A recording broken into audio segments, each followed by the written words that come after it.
ఈరోజు మేము మార్చి 17వ తారీఖు ఇక్కడ వాలంటీర్ల మహాధర్నా నిర్వహించడానికి వాలంటీర్ల మీద రాష్ట్ర కూటమి ప్రభుత్వం చాలా నిర్లక్ష్యం వహిస్తుందండి. 9 నెలలు గడిచినా కూడా వాలంటీర్ వ్యవస్థ గురించి ఏ విషయం చెప్పకుండా రాష్ట్ర ప్రభుత్వం అలా ముందుకు సాగిస్తూనే ఉంది. వాలంటీర్ వ్యవస్థ ఏ తప్పు చేశారండి? రాష్ట్ర ప్రభుత్వానికి తెలియదా? కరోనా టైంలోని వాలంటీర్లు వాడుకున్నది, ఫ్లడ్ టైంలోని వాలంటీర్లు వాడుకున్నది. వాలంటీర్ మేము అడిగామా మాకు ఉద్యోగ భద్రత కావాలి, కనీస వేతనం చెల్లించండి అనేసి మేము ఏమన్నా అడిగామా? చంద్రబాబు నాయుడు గారు ఎన్నికలకు ముందు ఏ విధంగా హామీ ఇచ్చారు? 10,000 మీకు ఇస్తాను, ఉద్యోగ భద్రత కల్పిస్తానని మేము అడిగామా? ఏమన్నా ఎన్నికల లాభం కోసం తనంతటి తాను వాలంటీర్లను వాడుకున్నారు. ఈ రోజు మా ముందుకు వచ్చి చెప్పడానికి కూడా, సమాధానం చెప్పడానికి కూడా రావట్లేదు. మాకు రాష్ట్ర కూటమి ప్రభుత్వం ఏ విధమైన ఎలాగైనా సరే మా ఉద్యోగ భద్రత కల్పించి మాకు 10,000 రూపాయలు కల్పించాలి. అదే విధంగాను పుట్టని బిడ్డకు పేరు ఎలా పెట్టాలని అడిగారే, ఎన్నికలకు ముందు తెలియదా? బిడ్డ పుట్టిందో లేదో, నీ ఓట్ల కోసం పుట్టని బిడ్డకు పేరు ఎట్లా పెట్టాలి? ఈ రోజు అడుగుతున్నావు, పుట్టని బిడ్డకి నువ్వు ఉద్యోగ భద్రత ఎలా కల్పిస్తానన్నావు, గౌరవ వేతనం 10,000 ఎట్లా ఇస్తానన్నావు? ఫ్లడ్ టైంలోని మొన్న విజయవాడలోని వరద టైంలోని వాలంటీర్ ఉనికే లేదు, వాలంటీర్ వ్యవస్థ లేదన్నావు. అప్పటికప్పుడు విజయవాడలో ఉన్నటువంటి వాలంటీర్లకు అందరికీ ఫోన్లు ఇచ్చేసి పాలు, ఆహార పదార్థాలన్నీ అందచేయడంలోని వాలంటీర్ వ్యవస్థను ఏ విధంగా ఉపయోగించుకున్నారు అనేసి ఈ రోజు అడగడం అయితే జరుగుతుంది. మా వాలంటీర్కి ఏ విధంగా అయినా కానీ ఉద్యోగ భద్రత కల్పించి 10,000 రూపాయలు చెల్లించకపోతే వాలంటీర్లందరూ నడి రోడ్డు మీద ధర్నా చేయడం అయితే ఆపదు. జై వాలంటీర్. రాష్ట్రంలో 2,60,000 మంది వాలంటీర్లు నిరుద్యోగులుగా మారిపోయారు.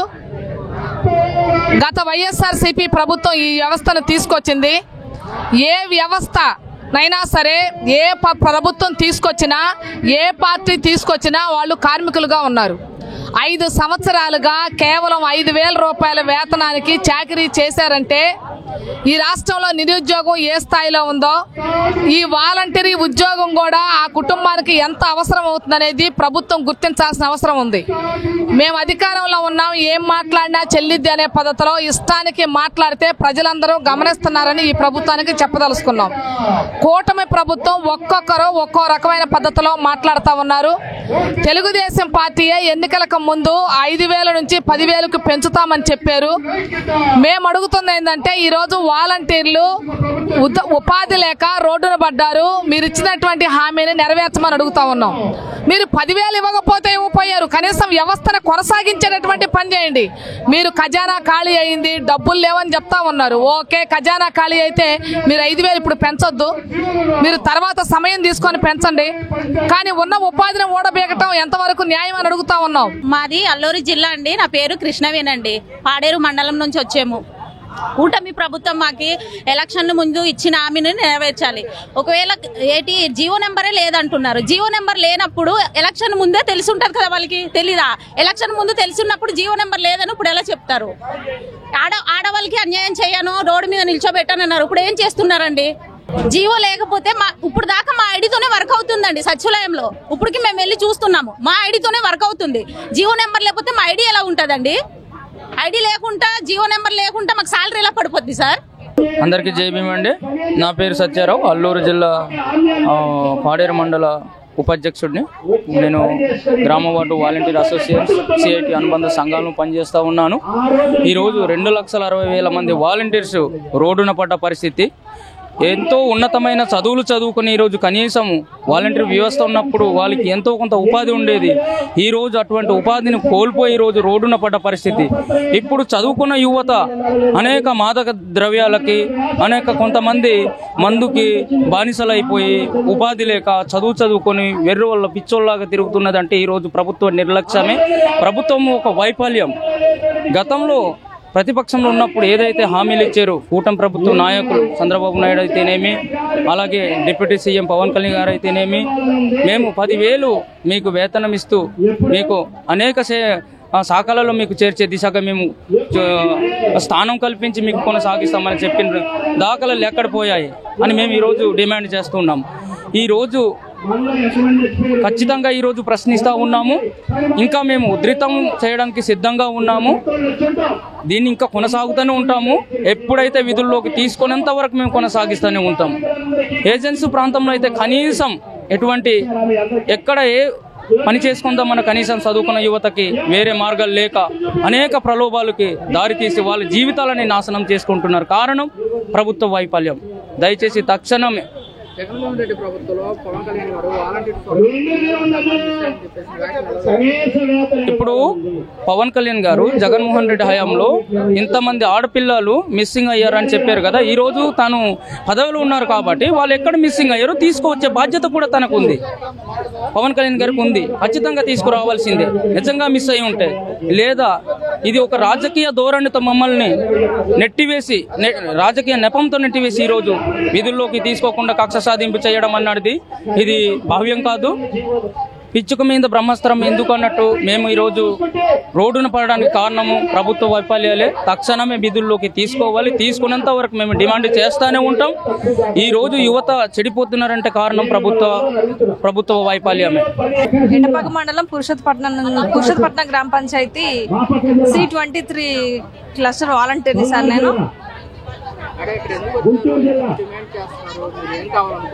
సార్ ఎన్నికలకు ముందు చంద్రబాబు నాయుడు గారు మాకు ఇచ్చిన హామీలను ఏవైతే అన్నారో వాటి కోసం పోరాడాలని, మా ఉద్యోగ భద్రత కోసం మేము పోరాడుతున్నాం. మాకు ఈ ఉద్యోగం అధికారంలోకి వచ్చిన తర్వాత మాకు 10,000 ఇస్తామనేసి హామీ ఇచ్చారు.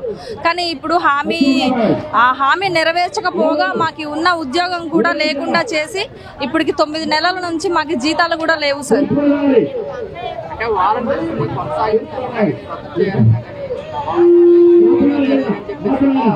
అర్థం కాలేదు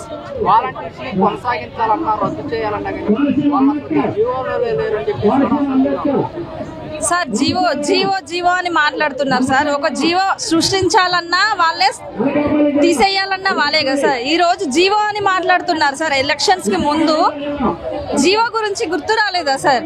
ఈ రోజు జీవో లేదు అని మాట్లాడుతున్నారు. ఆ రోజు మేము కరోనా టైంలో కష్టకాలంలో ఇదే ఎర్రటి ఎండలో నడి రోడ్డు మీద నిల్చొని పోలీసులతో సమానంగా నిలబడి రోడ్డు మీద ప్రజలని కాపాడిన రోజులున్నాయి.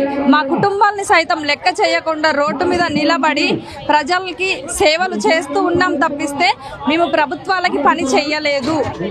ఇప్పుడు కూడా మేము ప్రజల కోసమే పనిచేస్తున్నాము. ఇప్పటికి కూడా మా యొక్క క్లస్టర్ని, మా యొక్క ఐడీలని సచివాలయాలు ఉపయోగించుకుంటున్నాయి. ఇప్పటికి కూడా మా దగ్గర నుంచి సమాచారాన్ని తీసుకుంటున్నారు. డోలా బాల వీరాంజనేయ స్వామి గారు ఎన్నికలు అయిపోయిన తర్వాత గవర్నమెంట్ అధికారంలోకి వచ్చిన తర్వాత ఈయనకి ఆ శాఖను అప్పచెప్పాక వారు ఒక మాట మాట్లాడారు. 2023 ఆగస్టు నుంచే వీళ్ళు రెన్యువల్ చేయలేదు. మా ప్రభుత్వం అధికారంలోకి వస్తుంది, మేము వీళ్ళని రెన్యువల్ చేయబోతా ఉన్నాం, వీళ్ళకి జీతాల్ని పెంచబోతున్నాం అనే పద్ధతిలో మాట్లాడారు. మరి ఇప్పుడు ఏమైంది? పుట్టన బిడ్డకి పేరెట్ట పెట్టాలని మాట్లాడుతున్నారే. ఊసరవల్లిలాగా మాట్లాడకండి దయచేసి. ప్రజలు గమనిస్తున్నారు. ఇది నిరుద్యోగానికి సంబంధించిన సమస్య, 2 పార్టీల మధ్య సమస్య కాదు. వాళ్ళు తీసుకొచ్చారు కాబట్టి మేము కొనసాగించమనే మాట అనకండి. వీళ్ళందరూ కూడా ఓట్లు వేయబట్టే ఈరోజు తెలుగుదేశం పార్టీ అధికారంలో ఉంది. ఎక్కడన్నా ఒకళ్ళరా కార్యకర్తలు ఉంటే ఉండుండొచ్చు. ఇప్పుడు మీరు 10,000 రూపాయలు వేతనం చేసి మీరు వ్యవస్థను కొనసాగిస్తే మీరు ఏం చెప్తే అదే చేస్తారు. కార్మికులైనా ఉద్యోగులైనా ఏ పార్టీ అధికారంలో ఉంటే ఆ పార్టీ ఏం చెబితే, ప్రభుత్వం ఏం చెప్తే అదే చేస్తారు. కార్మికులు ఉద్యోగులు చేసే పని అదే. అందుకని వీళ్ళకి వైఎస్ఆర్సీపీ ముద్ర వేసి వాళ్ళకి ఉపాధి లేకుండా చేసే పని దయచేసి చెయ్యొద్దు. అందరూ కూడా యువకులు 25 ఏళ్ళు లోపు ఉన్నటువంటి వాళ్ళు, వాళ్ళకి ఉద్యోగాలు లేక అల్లాడిపోతా ఉన్నారు. దయచేసి వాళ్ళని తిరిగి కొనసాగించమని రాష్ట్ర ప్రభుత్వానికి విజ్ఞప్తి చేస్తా ఉన్నాం.